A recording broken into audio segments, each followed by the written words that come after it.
Yeah, start button's right here.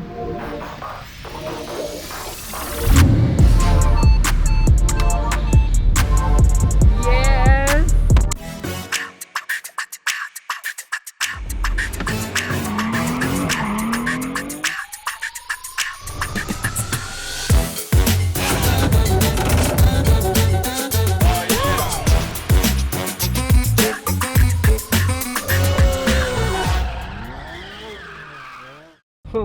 What's up guys? Welcome back to the vlog.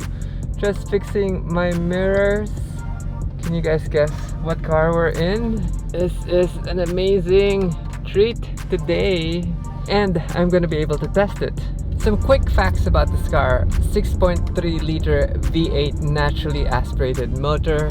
It's got a mid-engine front engine mount along with the rear gearbox, and it's the first dual clutch gearbox from Mercedes if I'm not mistaken. Now the ride comfort is actually a little firm. Even in comfort it actually feels hard. I don't know if you'd want to go into sport mode because that would mean it would be really hard. But the cabin looks timeless, and we're going into traffic, so I'll let you know if the gearbox is clunky. This car is a highly sought after car. It's actually becoming a quick collectible already. Also because it resembles the 300 SL but a more modern version. Obviously the gull wing doors make a huge impact how the design of the car is perceived. Now the long bonnet makes it almost impossible to tell how far the hood is, but it doesn't seem overly long from here. But when you actually open the bonnet and see how far the engine is mounted in the car, you quickly realize that how much of it is actually cosmetic. The suspension, even in comfort mode, is a little jarring. It is not the most comfiest AMG ride, but for what the car is, it is a pure AMG design. It's actually one of the purest AMG designs, if I'm not mistaken, where they didn't get any help from any other brands or departments. It's basically purely in-house, and this is what they came up with. This is the last of the greatest German hot rod that you can get, and it also looks amazing. I honestly think that this car will go up in value. I may be wrong, but you know, with these things it's all speculative and it's all unrealized gains until you decide to sell the car.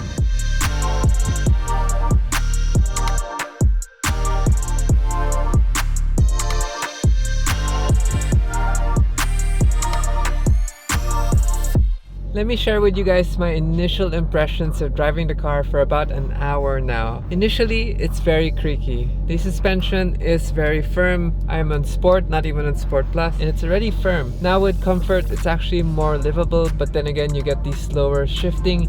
You don't get the multiple adjustments where you can put the suspension in comfort, the powertrain on Sport, and then the steering on Sport. Or unless I still don't know how to adjust it.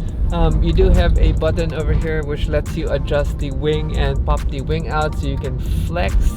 But beyond that, in terms of the adjustability of the system, I guess because it's a very old system, it's very difficult and very different in that sense where it still needs to be updated.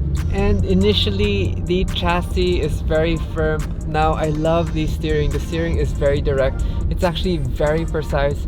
You can feel the front end really just turn when you want to, and it has a weird feeling in such a way where you need to get used to it because it's so direct. Now it feels really that the nose is so long and the rear is so short.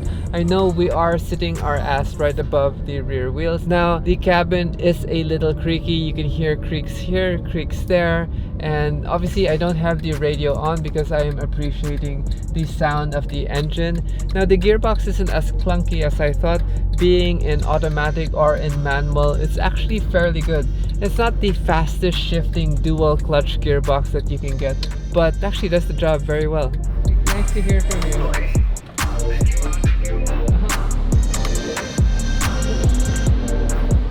I have some awesome neighbors. Thank you so much, Jerry, for letting me park in your slot. The car is awesome, you know, beautiful to look at, really. Sounds amazing too. I will probably continue this vlog tomorrow or the weekend because I really want to do more testing with the car. But so far, so good.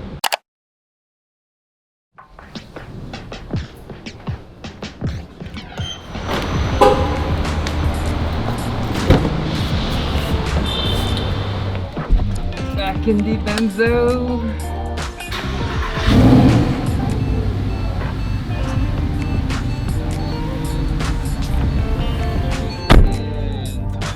So I was reading some fun facts with the SLS last night, and according to Wikipedia, this car was in production from 2010 until 2015, and they only had a few variants of it.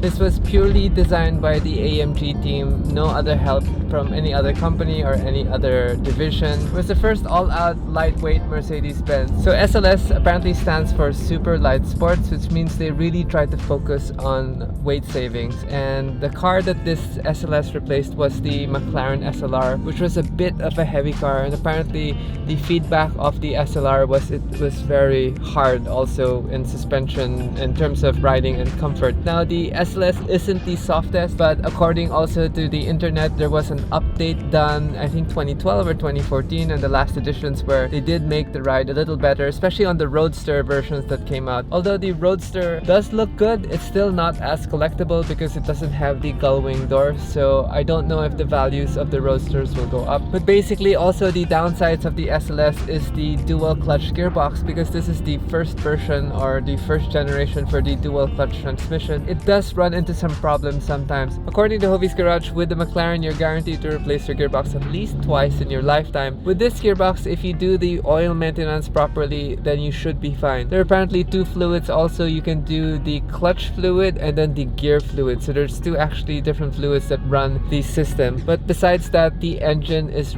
pretty much bulletproof. This car won a lot of design awards back in the day, the Red Dot Design Award, and the engine back in the day was the most powerful naturally aspirated V8 engine that Mercedes has ever produced.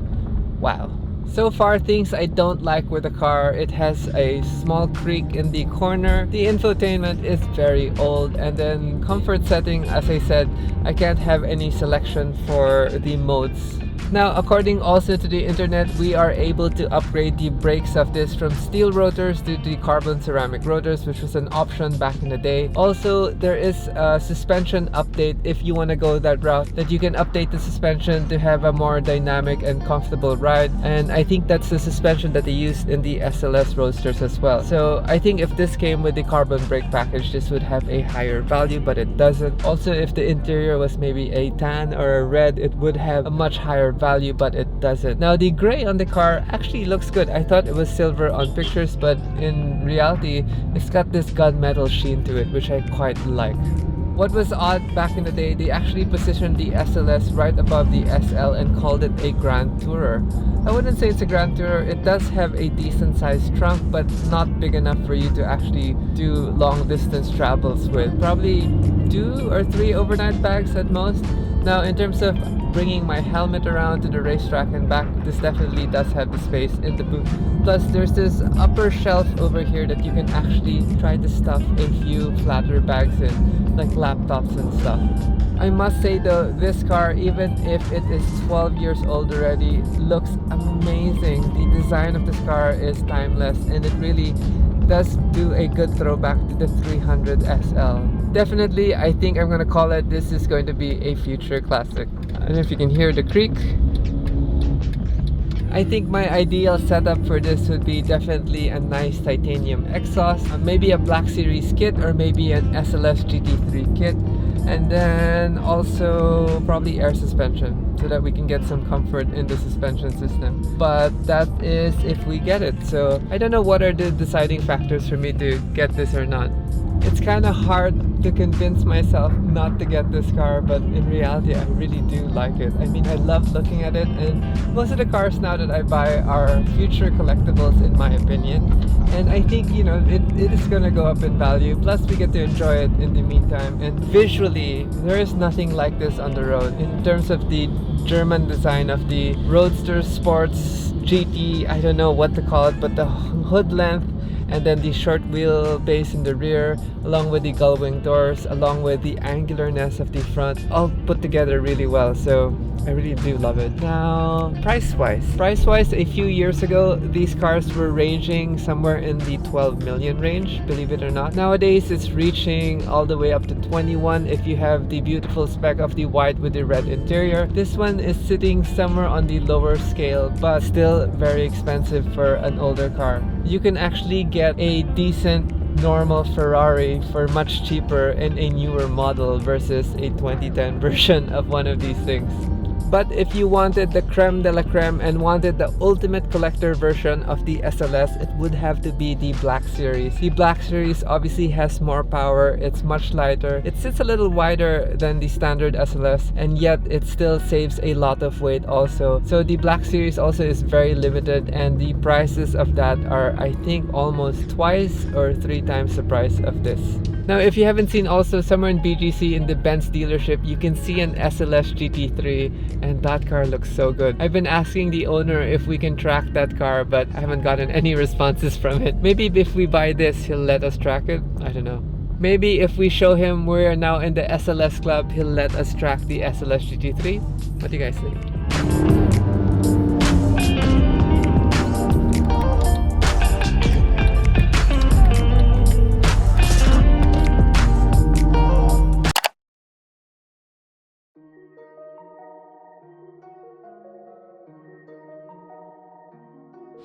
Boom!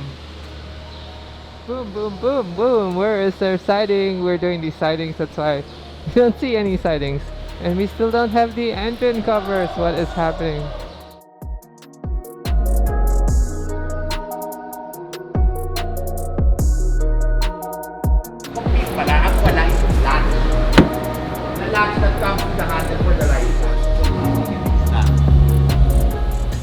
Okay, Dennis is trying to promise us, but if not, we'll bring the pista on Sunday. Thanks, Dan. Alright, sorry.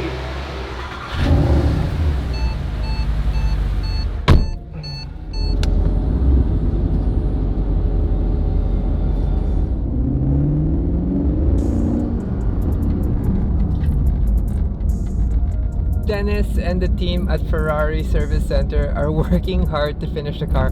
Obviously, because the car is not a real Scuderia, there are some differences in the way the door panels are mounted. We're actually going to have to remove the door speaker first because there's no space for it, and I'm actually going to have to figure out how to reintroduce a door speaker later on because I do like having a good, nice sound system. So hopefully, fingers crossed, he's gonna try to finish the car before Sunday because there's a Ferrari meet on Sunday. But if not, we are just gonna grab the pista, which is parked in the showroom, and then bring that to the meet.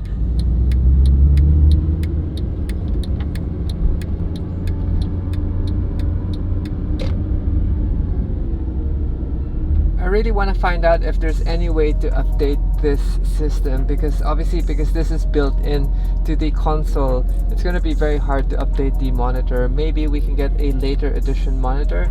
The problem with this built-in systems is very hard to customize, and you might lose some functionality or obviously get error codes, which is something I don't want to do.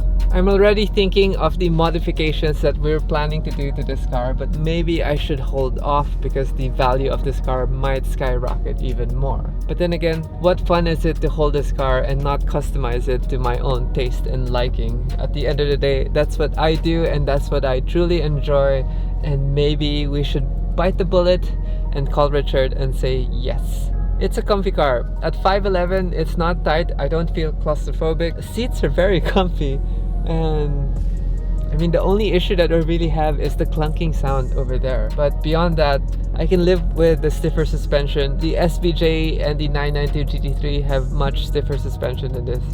And in terms of collecting naturally aspirated, beautifully sounding motors, this has to make the list. There's like some vibration happening here also on the console. But that's easy fix. You can just get like foam tape and yeah, I have to dismantle this area to figure that out. Okay, we're nearing the condo already. Let us talk about 5 things that I really love about this car. First off, it would have to be the timeless design of the car. Next up would be the gull wing doors, definitely. The V8 motor is also a pleasure. The overall field of view and the steering response and how the car responds when you're driving and the ease of driving it, definitely a win also. And overall, the way it makes me feel when I drive it, definitely these are the 5 things that I really enjoy about the car. Now let's talk about the 5 things I don't like about this car. One would definitely have to be the creakiness from the rear panel along with the center console. Number 2 would be the gearbox. I'm thinking maybe it might be a ticking time bomb later on, so definitely that might be on the list. Number 3 would be the infotainment system, on how we can't update it in terms of getting Apple CarPlay and stuff. Maybe there's a way. I need to do some forum hunting and forum searching for that.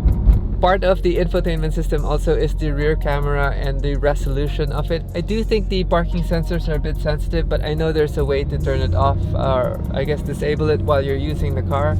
And I also don't like that the car does not have a lift kit.